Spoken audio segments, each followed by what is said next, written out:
Oke, perkenalkan, nama saya Nikelek Purnamasari. Di sini saya akan menginformasikan kepada teman-teman profil perusahaan yang akan kita gunakan untuk pengisian SPT masa PPN. Nah, di sini kita menggunakan atau mendapatkan data dari PT Akuntansi Holistik yang didirikan pada tanggal 1 Mei 2018 dengan NPWP 01334445091000 yang berkedudukan di Jalan Indonesia nomor 3, Jakarta. Nah, saat ini akuntansi holistik ini bergerak di bidang industri dan perdagangan dengan nomor KLU 60055. Dan produk yang dihasilkan oleh PT Akuntansi Holistik ini adalah komputer dengan merek OK. Dan ini merupakan data-data yang perlu kita inputkan ke SPT masa PPN. Nah, bagaimana sih bentuk dari SPT masa PPN tersebut? Mari kita simak.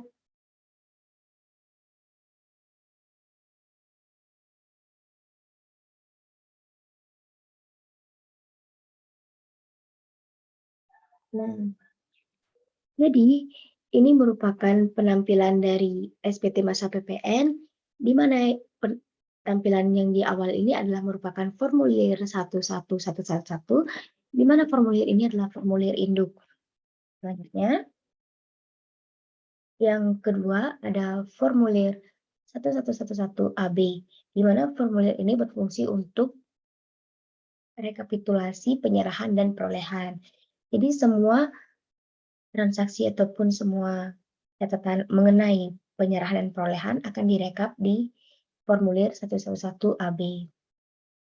Nah, selanjutnya ada formulir 1111 A1, di mana formulir ini digunakan untuk mencatat daftar ekspor BKP berwujud, BKP tidak berwujud, dan atau JKP. Jadi semua transaksi yang berkaitan dengan ekspor itu akan dicatat di sini. Selanjutnya yang keempat itu ada formulir 1111 A2, di mana formulir ini berfungsi untuk mencatat daftar pajak keluaran atas penyerahan dalam negeri dengan faktur pajak. Jadi jika ada transaksi mengenai pengeluaran ataupun penjualan akan dicatat di sini. Retur pun di sini. Selanjutnya, yang kelima itu ada formulir 1111B1, di mana formulir ini berfungsi untuk mencatat daftar pajak masukan yang dapat dikreditkan atas impor BKP dan pemanfaatan BKP tidak berwujud atau JKP dari luar daerah pabean. Jadi jika ada transaksi mengenai pajak masukan yang di atas impor akan dicatat di formulir 111B1. Dan yang keenam, itu ada formulir 1111B2, di mana formulir ini berfungsi untuk mencatat daftar pajak masukan yang dapat dikreditkan atas perolehan BKP ataupun JKP dalam negeri. Seperti itu. Jadi jika impor, kita taruh di 1111B1, jika pajak masukan dalam negeri, kita taruh di formulir 1111B2. Dan yang terakhir ada formulir 1111B3, di mana formulir ini berfungsi untuk mencatat daftar pajak masukan yang tidak dapat dikreditkan atau yang mendapatkan fasilitas. Jadi dikecualikan dari yang daftar pajak masukan dapat dikreditkan dan pajak masukan dari impor. Nah, untuk pengisian SPT sendiri, teman-teman bisa inputkan secara manual pada setiap formulir-formulir ini, dan setelah teman-teman menginput semuanya, maka akan langsung secara otomatis akan direkap di formulir 11 AB.